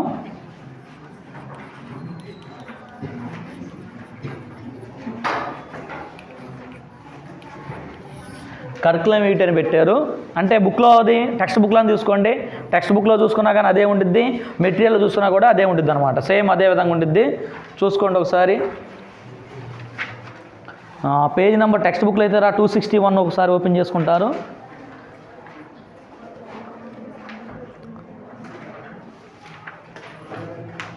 ఓకేనా, మరి టెక్స్ట్ బుక్లో ఏమి ఇచ్చారంటే మనకి రెజ్యూమ్ ఫార్మేట్లు ఇచ్చారు. ఓకేనా, ఇప్పుడు నేనేం చెబుతున్నానంటే మెటీరియల్లో ఉన్నది చెప్తున్నాను. మెటీరియల్లో ఏమి ఇచ్చారంటే CV ఫార్మేట్లో ఇచ్చారు. ఓకేనా, రెండు కూడా చూద్దాం కంపేర్ చేసి. ఈ ఆన్సర్ అంతా కూడా అయిపోయిన తర్వాత ఒకసారి చదువుతున్నాను చూడండి. దండిదీప is applying for the position of area sales manager in reputed NCL company based on the newspaper advertisement given at the beginning of this section అని అన్నాడు. మరి ఒక అడ్వర్టైజ్మెంట్ చూసాము, అందులో ఎవరంటే దండిదీపాన్ని నేమ్ ఇచ్చేసారా. మరి ఒక అమ్మాయి మరి అప్లికేషన్ పెడుతుంది, ఏ పోస్ట్ ఫస్ట్ పెడుతుంది చూడండి, area sales manager. Area sales manager అన్న పోస్ట్కి అప్లికేషన్ పెడుతుంది. అది కూడా ఎక్కడంటారా, ఎన్సిఎల్ కంపెనీ అన్నాడు. ఎన్సిఎల్ కంపెనీ అన్నా కానీ ఏ ఊరో కూడా మనకి సరిగ్గా చెప్పలేదు. ఓకేనా, మరి ఇక్కడ చూడండి మన హెడ్డింగ్ ఫస్ట్ది సివి ఆఫ్. ఓకేనా, సివి ఆఫ్ దండి దీప. ఓకేనా, దండి అంటే డి అని పెట్టాను, దండి దీప అని రాసుకుంటాం ఫస్ట్. మరి మనం ఏం చేయాలంటే ఫస్ట్ పాయింట్గా అనంటే పోస్ట్ అప్లైడ్ ఫర్. చూడండి, పోస్ట్ అప్లైడ్ ఫర్. మరి ఏ పోస్ట్కి అప్లికేషన్ పెడుతుంది, ఏ పోస్ట్కి పెడుతుంది చెప్పండి. కాబట్టి అదే రాసుకుంటాం, ఏంటంటే ఏరియా సేల్స్ మేనేజర్. ఈ పాయింట్ ఏమైనా కష్టంగా ఉందని చూడండి ఒకసారి. సివి ఆఫ్ దండి దీప అని పెట్టాం. ఒకవేళ పేరు ఇవ్వలేదనుకోండి మీ పేరు పెట్టేయచ్చు, సివి ఆఫ్. ఓకేనా, సివి ఆఫ్ మీ నేమ్ పెట్టుకుంటారు. ఓకే, కళ్యాణ్ అని పెట్టుకుంటారు, లక్ష్మీ కళ్యాణ్ అని. ఓకేనా, పోస్ట్ అప్లైడ్ ఫర్ అని పెట్టుకోవచ్చురా, లేకపోతే application for the post of అని పెట్టుకోవచ్చు. అంటే అది మరి నేను సొంతగా చెబుతున్నాను కాబట్టి ఈ బుక్లోదే మరి మీకు ఆన్సర్ పెట్టేటప్పుడు బుక్లోదే పెట్టాలి కాబట్టి ఇది గుర్తుపెట్టుకోండి, పోస్ట్ అప్లైడ్ ఫర్ అన్న పాయింట్ నేర్చుకోవాలి. ఇది ప్రతిదానికి కంటిన్యూగా వచ్చిద్దిరా. మనకి ఎన్ని సీవీలు అయితే ఇస్తాడో, ఎన్ని రెజ్యూమ్లు ఎన్ని ఇచ్చినా కానీ ఇది కామన్గా వచ్చింది. ఓకేనా, పోస్ట్ అప్లైడ్ ఫర్ అంటే ఏరియా సేల్స్ మేనేజర్. అది కూడా మనకి ఇచ్చిన 2 లైన్స్లోనే ఉంది. నెక్స్ట్ది చూడండి, నేమ్ ఆఫ్ ద క్యాండిడేట్ అన్నాం. మరి ఇది చూడండి రా, ఈ కాలం డాష్లు పెడుతున్నామా, ఇవన్నీ కూడా ఒకే విధంగా ఉండాలి, స్ట్రైట్గా. ఇది ఎక్కడ వచ్చిందా, ఇదే స్ట్రైట్లో ఉండాలి, ఇది ఎక్కడ వచ్చిందా, ఇదే స్ట్రైట్లో ఉండాలన్నమాట. అంటే చూడడానికి చాలా నీట్గా కనపడాలి. నా స్పేస్ లేదు కాబట్టి అక్కడ రాస్తున్నాను. నేమ్ ఆఫ్ ద క్యాండిడేట్ అన్నాడు. నేమ్ ఆఫ్ ద క్యాండిడేట్ అంటే మనం ఏం రాయాలి, దండి దీప. ఒక నేమ్ అయిపోతే మీ నేమ్ డైరెక్ట్గా రాసుకోవచ్చు. నెక్స్ట్ చూడండి, నెక్స్ట్ది ఏంటంటే ఫాదర్స్ నేమ్ అన్నాడు. మరి ఫాదర్ నేమ్ ఏమైనా ఇచ్చాడా మనకు అక్కడ? ఓకేనా, ఇచ్చాడు అక్కడ, ఎక్కడ కూడా ఇవ్వలేదు, టెక్స్ట్ బుక్లో కూడా ఇవ్వలేదు. మనకి మెటీరియల్ ఏమిచ్చాడంటే అక్కడ దండి గోపాలరావు అని ఇచ్చాడు. ఏమని ఇచ్చాడు, డి గోపాలరావు. ఓకేనా, డి గోపాలరావు అని ఇచ్చాడు. ఆ గోపాలరావే రాయాల్సిన అవసరం లేదు. ఓకేనా, దండి దీప ప్లేస్లో మీ డాడీ పేరు కూడా రాసుకోవచ్చు. ఓకేనా, గుర్తుపెట్టుకోండి. ఇక్కడంటే ఆ డి గోపాలరావు ఇచ్చారు కాబట్టి ఆ డి గోపాలరావే రాయాలని మీకు డౌట్ వచ్చింది, రాయాల్సిన అవసరం లేదు. మీరు ఫాదర్స్ నేమ్ అనగానే మీ డాడీ నేమ్ రాసుకోండి, సరిపోయిద్ది. తర్వాత next date of birth and age. రెండు ఎక్కడ ఇచ్చాడ్రా, date of birth and age అన్నాడు. ఈ గుర్తుపెట్టుకోవాలి, date of birth and age అన్నాడు. మరి డేట్ ఆఫ్ బర్త్ ఎక్కడ ఎంత ఇచ్చాడు చూడండి ఒకసారి. 18 అక్టోబర్ 1919 అక్టోబర్ 1990 పక్కన 29 ఇయర్స్ అని రాశారు, గుర్తుపెట్టుకోండి. చూడండి, డేట్ ఆఫ్ బర్త్ ఇచ్చారా. మామూలుగా మనం ఏం చేయాలంటే కనిపెట్టాలి. ఇందా గుర్తు చెప్పాను చూసారు స్టార్టింగ్లో, మనం కనిపెట్టాలన్నాం కదా. ఇక్కడ కనిపెట్టకుండా అంటే మోడల్లో ఇచ్చారు కాబట్టి ఇక్కడ డేట్ ఆఫ్ బర్త్ ఇవ్వడం అనేది జరిగింది, గుర్తుపెట్టుకోండి. 18 అక్టోబర్ 1990, 29 ఇయర్స్ అని అన్నాడు. దీని తర్వాత మరి సెక్స్ అన్నారా. మరి సెక్స్ అంటే ఏం రాస్తామనంటే మరి మీరు మేల్ అయితే మేల్ అని రాయాలి, ఫీమేల్ అయితే ఫీమేల్ అని రాయాలి. కానీ ఇక్కడ మరి దండి దీప అంటే అమ్మాయే కదా, కాబట్టి ఏం రాయాలి మనం, ఫీమేల్ అనేది రాయాలి. ఒకవేళ నేమ్ ఇవ్వకపోతే కనుక అప్పుడు మీరు మేల్ అయితే మేల్ రాయండి, మీరు ఫీమేల్స్ కాబట్టి మీరు ఫీమేల్ అనేది రాయాలి. నెక్స్ట్ సెక్స్ అయిపోయిన తర్వాత నెక్స్ట్ మ్యారిటల్ స్టేటస్. ఓకేనా, మ్యారిటల్ స్టేటస్. మరి ఇప్పుడు మీరు అందరు కూడాను అన్మ్యారీడే. ఓకేనా, కాకపోతే ఇక్కడ మరి ఆ ఏజ్ వచ్చేసరికి ఏమైందంటారా, జనరల్గా మ్యారేజ్ అయిపోయింది అనమాట. ఇది 28, 29 ఇయర్స్, 30 ఇయర్స్ వచ్చేసరికి. కాబట్టి మీరు ఏం చేయాలంటే అప్పుడు మ్యారీడ్ అని రాసుకోవాలి, గుర్తుపెట్టుకోండి. మ్యారీడ్ అని రాసుకోవాలి, గుర్తుపెట్టుకోండి. మనకి మ్యారీడ్ అని ఇచ్చారు. నెక్స్ట్ ఓడి ఏంటంటే హెల్త్ అన్నారు. నెక్స్ట్ది ఏంటంటే హెల్త్. మరి హెల్త్ అంటే ఏమన్నాడంటే ఆ సౌండ్ అని అన్నాడు. సౌండ్ అంటే ఏంటంటేరా గుడ్ అని అర్థం రా. ఓకేనా, సౌండ్ అంటే ఏంటి అర్థం ఏంటంటే గుడ్ అనమాట, హెల్త్ కండిషన్ బాగుంది అని అర్థం అనమాట. తర్వాత దీని తర్వాత కింద కనపడుతుంది చూడండి, ఇక్కడ రాష్ట్ర కనపడిద్దా చూడండి. తర్వాత హాబీస్ అన్నాడు. హాబీస్ అని ఇక్కడ ఏమి ఇచ్చారంటే మరి మీకు ఇష్టమైంది ఇచ్చాడు ఏంటంటే రీడింగ్ రీడింగ్ బుక్స్, అలానే ఇంకేమిచ్చారా లిజనింగ్, మ్యూజిక్. మ్యూజిక్ అంటే కూడా మీకు ఏది ఇష్టం అంటే రీడింగ్ బుక్సే ఇష్టం అనమాట. ఓకేనా, రీడింగ్ బుక్స్, లిజనింగ్, మ్యూజిక్ అని ఇచ్చారు. ఓకే, దీని తర్వాత చూడండి ఒకసారి పోస్ట్ అప్లై ఫర్, ఇంకా కింద గ్యాప్ లేదు కాబట్టి మళ్ళీ ఏం చేయాలి, రఫ్ చేయాలిగా, ఒకసారి చూసుకోండి. ఈ గుర్తుపెట్టుకోండి చాలు, ప్రతిదానికి ఇదే రాస్తారు. పోస్ట్ అప్లైడ్ ఫర్ అదొకటి గుర్తుండాలి. నేమ్ ఆఫ్ ద క్యాండిడేట్ ప్రతి ఒక్కరు గుర్తుపెట్టుకోవాల్సింది అనమాట. Fathers name, date of birth and age, sex, marital status, health, hobbies అని రాసుకుందాం. హాబీస్ అంటే మీకు గుర్తుండిద్ది, రీడింగ్ బుక్స్ లేదని మ్యూజిక్కే కాదు, మాకు రీడింగ్ న్యూస్ పేపర్ కూడా చదువుతూ ఉంటాం. ఇక మీ ఇష్టం రా, ఇక్కడ హాబీస్ అన్న ప్లేస్లో మీకు ఏ హాబీస్ అయితే ఉన్నాయో ఆ హాబీస్ రాసేయచ్చు. మీకున్నాయి, దండి ఉన్నాయి, మనకేం తెలుసు తెలియదుగా. కాబట్టి ఏమి ఇచ్చారంటే రీడింగ్ బుక్స్, లిజనింగ్, మ్యూజిక్ అని ఇచ్చారు. మీకు ఏదైతే ఉంటాయో హాబీస్ అనేవి అవన్నీ కూడా రాసేయచ్చు. ఓకేనా, అక్కడ ప్రాబ్లం ఉండదు. కాబట్టి ఈ గుర్తుపెట్టుకోవాలి. హెల్త్ అండ్ సౌండ్ అని చెప్పుకున్నాం కదా, సౌండ్ అంటే గుడ్ అని గుర్తుపెట్టుకోండి. ఓకేనా, అది రాసాము. ఆ పాయింట్ కూడా అయిపోయింది. ఆ పాయింట్ కూడా అయిపోయిన తర్వాత మనకి నెక్స్ట్ చూడండి ఒకసారి. నెక్స్ట్ ఏంటంటే ఫుల్ అడ్రస్ అన్నాడు. ఫుల్ అడ్రస్ అన్నారు. ఫుల్ అడ్రస్ అంటే ఇక్కడ ఇచ్చారా మరి 45-24 టీచర్స్ కాలనీ, టీచర్స్ కాలనీరా. తర్వాత చెప్పండి, ఉండండి, వెంకటరమణ కాలనీ. తర్వాత ఏమన్నాడు, రోడ్ నెంబర్ 4, తర్వాత కర్నూల్ 518003 అనే రాసుకుంటారు. అంతవరకు ఇచ్చింది. ఫుల్ అడ్రస్ దగ్గర మీ అడ్రస్ రాసింది, దండిదీప అడ్రస్ తెలియదు కదా. కాబట్టి మీరేం రాస్తారంటే దండిదీప, దీప అని పెట్టేసేసి డాటర్ ఆఫ్, ఓకేనా, డాటర్ ఆఫ్ గోపాలరావు దేశంగా మీ డాడీ పేరు పెట్టుకోండి.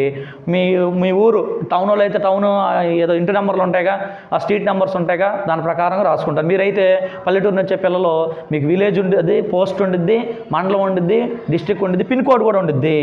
ఓకేనా, కాబట్టి కర్నూలు ఇచ్చారు కదా బాబు, ఈ కర్నూలే రాయాలా, మరి ఈ అడ్రస్ అని మేము అక్కడ గుర్తుపెట్టుకుంటాను అనుకుంటారు మీరు. అదేం అవసరం లేదు. ఓకే, దండిదీప అని పెట్టి మీ డాడీ పేరు రాసుకుంటారు. ఈజీగా మీ డాడీ పేరు రాసుకోవటం, మీ అడ్రస్ రాసుకోవడం పెద్ద కష్టంగా ఉండిద్దా? ఏముండదు. ఫుల్ అడ్రస్ అనగానే మీ అడ్రస్ పెడితే సరిపోయిద్ది, ఫుల్ అడ్రస్. తర్వాత నెక్స్ట్ ఏంటంటారా మొబైల్ అనగానే ఇక్కడ మనకి ఏమి ఇచ్చారు, 8500012340 ఇచ్చాడు. మీ మొబైల్ నెంబర్ ఉండేదిగా, మీ మొబైల్ నెంబర్ వేసేయండి సరిపోయిద్ది. ఓకేనా, తర్వాత next email ID. Next email ID అన్నారు. ఈమెయిల్ ఐడి అంటే మరి దండిదీప కాబట్టి మరి ఇక్కడ మనం ఏం పెట్టుకోవచ్చు అంటే డి, లేకపోతే మనం స్మాల్ లెటర్ పెట్టాలి, వీటిని క్యాప్ లెటర్ పెట్టకూడదు కదా. దీప, ఓకేనా, దీప @gmail.com. టెక్స్ట్ బుక్లో చూడమ్మా ఈమెయిల్ ఐడి ఏమి ఇచ్చారో. టెక్స్ట్ బుక్లో కేదీప అని ఇచ్చారా, మన టెక్స్ట్ బుక్లో ఫాలో అవుతాం. కేదీప @gmail.com అని అంటాం అనమాట. ఒకసారి పాస్. ఓకేనా, ఈమెయిల్ ఐడి అనగానే కేదీప్. ఓకే చూడండి రా, ఈమెయిల్ ఐడి కూడా kedeepa@gmail.com అని రాస్తాం. ఎందుకంటే టెక్స్ట్ బుక్లు ఇచ్చాడు కాబట్టి మనం ఇది రాసుకున్నాం అనమాట. మామూలుగా అయితే deepa@gmail.com కూడా రాసుకోవచ్చు జనరల్గానే. ఓకేనా, కాబట్టి ఈమెయిల్ ఐడి ఇంతవరకు కామన్గా వస్తాయి పాయింట్స్ గుర్తుపెట్టుకోండి. ఇంతవరకు ఏం చేస్తామంటే మనం కామన్గా వస్తాయి. ఓకేనా, ఆ ఫుల్ నేమ్ అన్నాము, నేమ్ ఆఫ్ ద క్యాండిడేట్ అన్నాం కదా, అది గుర్తుపెట్టుకోండిలే. నా దగ్గర అయితే వేరేది ఉంది.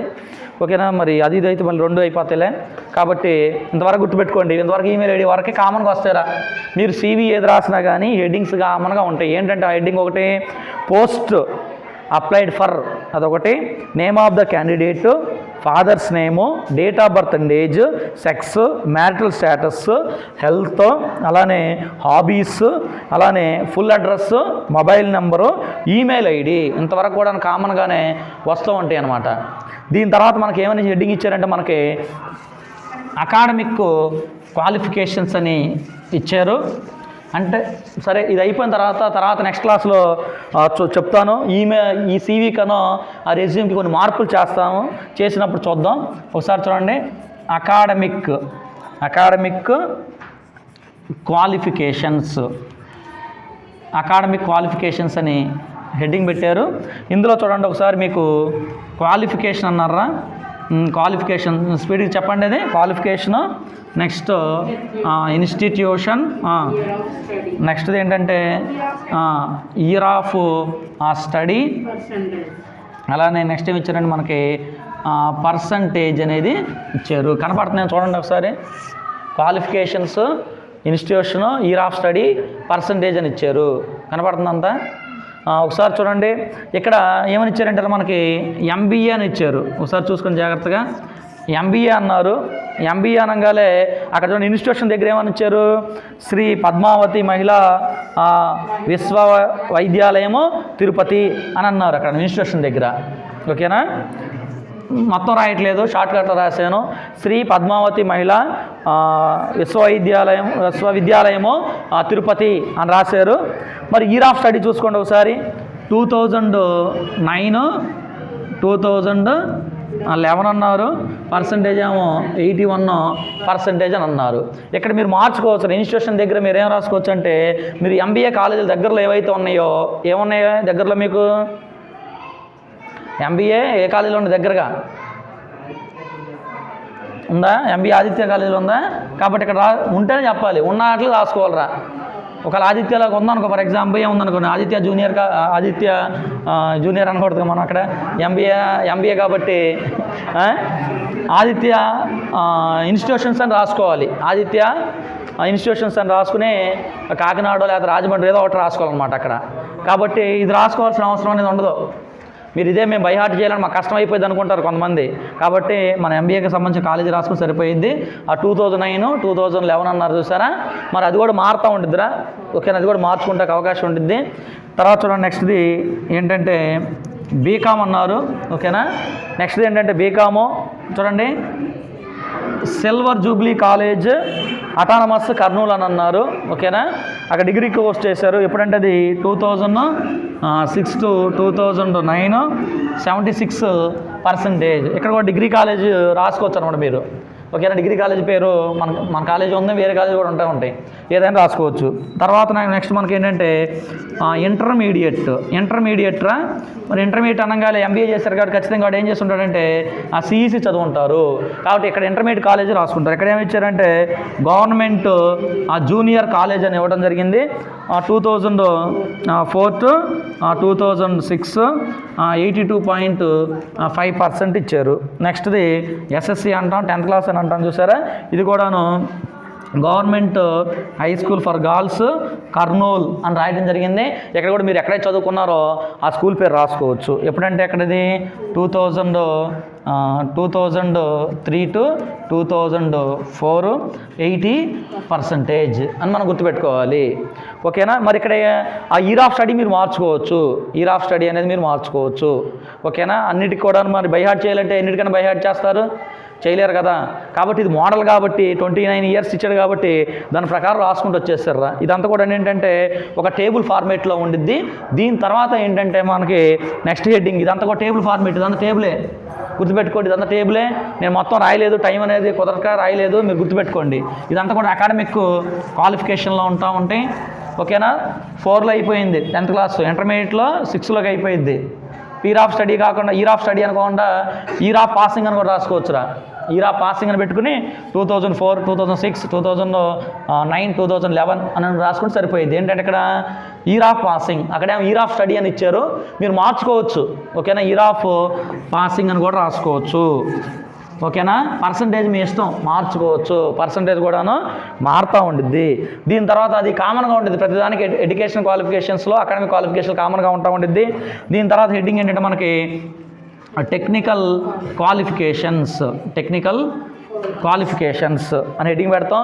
అందులో ఎంఎస్ ఆఫీస్ అని ఇచ్చాడు, సి అని ఇచ్చాడు, C++, జావా అని ఇచ్చాడు. మనం యాడ్ చేసుకోవచ్చు, ఒరాకిల్ అని, PGDC అని, అవన్నీ కూడా రాసుకోవచ్చు. టెక్నికల్ క్వాలిఫికేషన్ కూడాను కామన్గా ఉంటాయి. నెక్స్ట్ది ఎక్స్పీరియన్స్. ఓకేనా. మరి ఎప్పుడైపోయిందిరా ఆ కోర్స్ ఎప్పుడైపోయింది చూడండి, ఎంబీఏ ఎప్పుడైపోయింది 2011లో అయిపోయింది. ఓకేనా. 1990లో పుట్టాడు, 29 ఇయర్స్ ఉన్నాయి. అంటే 29 ఇయర్స్ అంటే చూసుకోండి, 1990 + 29 ఇయర్స్ కలపండి. 1990కి 29 ఇయర్స్ కలపండి అన్నాను, ఎంత అవుతుంది? 2019 అవుతుంది అనమాట. మనం 2021కి ఏమన్నాను కదా, ఇక్కడ పాసిబిలిటీ లేదు, ఎందుకంటే మనకి ఇచ్చిన మోడల్లో 29 ఇయర్స్ అని అన్నాడు కాబట్టి మనం ఎక్కడి వరకు వేయాలి? 2019కి వేయాలి. మరి 2011 అయిపోయిందా? ఆ 11 తర్వాత చూడండి ఎక్స్పీరియన్స్ ఎన్ని రాస్తే చూడండి. Working as area sales manager for 3 years in Abhiram industries Anantapur అని అన్నాడు. మరి ఎన్ని ఇయర్స్ రాశారు? 3 ఇయర్స్ రాశారా? మరి 11 నుంచి 3 ఇయర్స్ కలిపేమనుకో ఎన్ని అవుతాయి మనకి? 14 అవుతాయి. 14 అయితే ఇంకెక్కడ వస్తుందండి? 14, 15, 16, 17, 18, 19 5 ఇయర్స్ గ్యాప్ ఉందన్నమాట. ఈ ఎక్స్పీరియన్స్కి ఏం చేయాలంటే working as a sales manager for 3 years in Abhiram industries Anantapur అన్నాడు చూసారా. దీనికి ముందు ఇంకొకటి రాసుకోవాలన్నమాట మనం, worked as a area sales manager in అని పెట్టి ఇక్కడ 3 ఇయర్స్ ఉన్నాయి. ఎంత పెండింగ్ అయ్యింది? 5 ఇయర్సే కదా. 5 ఇయర్స్లు అంటే టెక్నికల్ క్వాలిఫికేషన్స్కి 1 ఇయర్ తీసేయండి. ఓకేనా. టెక్నికల్ క్వాలిఫికేషన్ 1 ఇయర్ తీస్తే ఇంకెన్ని ఇయర్స్ ఉంటాయి? 4 ఇయర్స్ ఉంటాయి అనమాట. ఆ 4 ఇయర్స్ మీరు ఎక్కడ రాయాలంటే worked as area sales manager, ఓకేనా అని ఉంది కదా ఇక్కడ. మీరు పైన చెప్తున్నాను, worked as a area sales manager in ఏదో ఒక ఇన్స్టిట్యూషన్ అనమాట, ఏదో ఒక అభిరామ్ ఇండస్ట్రీస్ అని అన్నారుగా. ఓకేనా. ఇంకొక ఇండస్ట్రీ అని చెప్తాం, ఏది రవికిరణ్ ఇండస్ట్రీస్ అని అన్నాం ఫర్ ఎగ్జాంపుల్గా.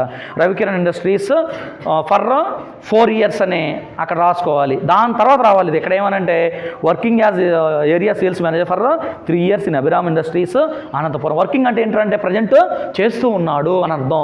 వర్క్డ్ యాజ్ అంటే ఆల్రెడీ ఆ ఫ్యాక్టరీలో ఏదో ఒక ఫ్యాక్టరీలో చేసాడు అని అర్థం అనమాట. ఇక్కడ చిన్న పాయింట్ అనేది మనం యాడ్ చేసుకోవాలని అవసరం ఉంటుంది. మళ్ళీ నెక్స్ట్ ఇంకో CV చెప్తాం కదా, CV చేసేటప్పుడు చెప్పేటప్పుడు ఏం చెప్తామంటే మళ్ళీ నిదానంగా మళ్ళీ చెప్తాను, చెప్పినప్పుడు ఇక్కడ పాయింట్ యాడ్ చేసుకోమని అప్పుడు చెబుతాను. తర్వాత చూడండి నెక్స్ట్ది ఎక్స్పీరియన్స్ అలా రాసుకోవాలి. అప్పుడేమైంది మనకి 2019 ఇయర్స్ అని కరెక్ట్గా వచ్చినాయి రాలేదా? ఎప్పుడు కూడా అలా చేసుకోవాలి. తర్వాత నెక్స్ట్ ఏంటంటే మనకి లాంగ్వేజెస్ నౌన్ అని అంటాం. లాంగ్వేజెస్ నౌన్లు ఏమన్నాయి చూడండి, ఇంగ్లీష్, హిందీ, తెలుగు. మనకు వచ్చిన రాపోయినా కామన్గా రాసుకుంటూ ఉంటాం. నెక్స్ట్ది ఏంటంటారా శాలరీ ఎక్స్పెక్టెడ్ అని అంటాం. శాలరీ ఎక్స్పెక్టెడ్ అంటే నెగోషియబుల్ అన్నాడు, అంటే ఒక్కొక్క కంపెనీ ఒక్కొక్క విధంగా ఇస్తూ ఉంటుంది అనమాట. అందువల్ల ఏమంటే నెగోషియబుల్ అనేది మనం రాసుకోవాలి. నెక్స్ట్ చూడండి, నెక్స్ట్ హెడ్డింగ్ ఏం పెట్టారంటే స్ట్రెంగ్త్. ఓకేనా. నెక్స్ట్ స్ట్రెంగ్త్ ఈ స్ట్రెంగ్త్ కూడా కామన్గా వచ్చి స్ట్రెంగ్త్ ఏంటంటే hard working and self motivated. Hard working ఎప్పుడు కూడా కష్టపడతారని, అలానే సెల్ఫ్ మోటివేటెడ్ ఎప్పుడు కూడా తను మోటివేషన్ చేసుకుంటూ ఉంటారని చెప్తూ ఉన్నారు. నెక్స్ట్ ఏంటంటే రెఫరెన్స్ అన్నాడు. ఓకేనా. రెఫరెన్స్ అంటే మినిమం 2 రెఫరెన్స్ రాయొచ్చు. ఓకేనా. మీరు ఏం చేస్తారు రెఫరెన్స్ ఇచ్చినప్పుడు అంటే ఎవరో ఒక పేరు రాయండి. ఓకేనా. ఎవరో ఒక పేరు రాసి head of the department in Aditya ఏం చెప్పారు, రామచంద్రపురం అని ఎవరు చెప్పినట్టుగా ఉన్నారు. ఓకేనా. హెడ్ ఆఫ్ ద డిపార్ట్మెంట్, ఓకేనా, అది VSM ఇన్స్టిట్యూషన్స్ అని పెట్టుకుని అక్కడ మొబైల్ నెంబరు, మీ మొబైల్ నెంబర్ కావాలి వేరే మొబైల్ నెంబర్ వేస్తారు, అది రెఫరెన్స్ కింద అవుతుంది. ఓకే. లాస్ట్ పాయింట్ ఏంటంటే చివరాఖరికి నెక్స్ట్ ఏంటంటే మనకి ఆ డిక్లరేషన్ ఏంటంటే మనకు అది డిక్లరేషన్ అంటాం. ఆ డిక్లరేషన్ చూడండి ఇచ్చాడు, I firmly affirm that all the above data is true and correct to the best of my knowledge and belief. If anything is being found false my appointment may be cancel without prior notice. అంటే ఈ details correct Nayani ఇవన్నీ కూడా నేను పొరపాటు చేస్తే నేను శిక్షించడానికి కూడా అర్హుడిని అని చెప్పారు. ఈ పక్కన రైట్ సైడ్లో ప్లేస్ డేట్ రాసి ఇటువైపు ఏమో సిగ్నేచర్ అనేది చేయటం అనేది చేస్తాం. ఈ పాయింట్స్ ఉన్నాయి చూసారా, ఇవన్నీ కూడా వస్తూ ఉంటాయి అన్నమాట జనరల్గా CVలోకి. తర్వాత ఇదంతా అయిపోయిన తర్వాత చివరాఖరికి ఏం చేయాలంటే మనం టు అడ్రస్ అనేది రాయాలి. ఏం రాయాలి చివరాఖరికి మనం? టు అడ్రస్ అనమాట. అంటే ఇవన్నీ కూడా ఏం చేస్తాం, మన అకాడమిక్ క్వాలిఫికేషన్స్ అన్నీ కూడా ఏం చేస్తామంటే ఒక పేపర్ ఉండిద్ది. ఓకేనా. ఆ పేపర్లో మనం పోస్ట్ ఆఫీస్ ఇస్తారు చూసారా, అందులో పెడతామరా. పెట్టిన తర్వాత మరి చివరాఖరికి ఏం చేయాలంటే టు అడ్రస్ అనేది మనం రాయాలన్నమాట. ఓకేనా. మరి ఇక్కడ ఎవరు రాస్తున్నారు ఇతను అడ్రస్ చూడండి, position of area sales manager reputed NCL company based on the newspaper advertisement అన్నాడు. టు అడ్రస్ ఏమవుతుందని అంటే ఇక 2 అని రాసామా, టు అడ్రస్ అని పెట్టుకోండి గుర్తుగా. టు అడ్రస్ అని పెట్టుకుని ఏంటది ఎవరికి రాస్తున్నారు, టు ద మేనేజర్లో ఏ మేనేజర్ వాడు, area sales manager, area sales manager. Next NCL company, ఎన్సిఎల్లో కంపెనీ రాజమండ్రి, ఓకేనా, రాజమండ్రి అని రాస్తా, లేకపోతే కాకినాడ కూడా రాయొచ్చు, లేకపోతే రామచంద్రపురం కూడా రాయొచ్చు. 2 అడ్రస్ అనేది ఉండాలి, గుర్తుపెట్టుకోండి. ఎప్పుడు కూడా చివరాఖరి ఇక్కడ ఏ బుక్లో ఇవ్వలేదు, ఓకేనా. మనం 2 అడ్రస్ కూడా రాయాలి, ఓకేనా. ఇది స్పీడ్గా చెప్పాను. నెక్స్ట్ CV మాత్రం ఏం చేస్తామంటే మరి టైంలో స్లోగా చెప్తాను. అంటే ఇప్పుడు మీరు కొంతమందికి అర్థం కాకపోవచ్చు, నేను స్పీడ్కి వెళ్ళిపోయాను కాబట్టి, ఓకేనా. మీరు గుర్తుపెట్టుకోండి, ఇప్పుడు చెప్పిన పాయింట్స్ అన్నీ కూడా కామన్గా ఉంటాయని గుర్తించాలి. ఆ హెడ్డింగ్స్ అన్ని కూడా మీరు నేర్చుకోవాలి. ఒక్కసారి నేర్చుకుంటే చాలు, ఎన్ని ఇచ్చినా కానీ మీరు ఈజీగానే చేసేయచ్చు అనమాట, ఓకేనా. మరి ఈ క్లాసులు ఏంటంటే ఇయర్ ఆఫ్ స్టడీ గురించే చెప్పాను కదా. ఇయర్ ఆఫ్ స్టడీ అంటే మీరు ఫాలో అయితే అది ఫాలో అవ్వచ్చు ఇయర్ ఆఫ్ స్టడీని, లేదంటే మేము ఇయర్ ఆఫ్ స్టడీ ఫాలో అవ్వము, ఇయర్ ఆఫ్ పాసింగ్ ఫాలో అవుతాం అనుకుంటే కనుక అది ఇంకా ఈజీగా ఉంటుంది. నెక్స్ట్ క్లాస్లో ఇంకా మీకు ఇంకా బాగా అర్థమయ్యేటట్లుగా చెప్పడానికి ప్రయత్నం చేస్తాను. ఓకే.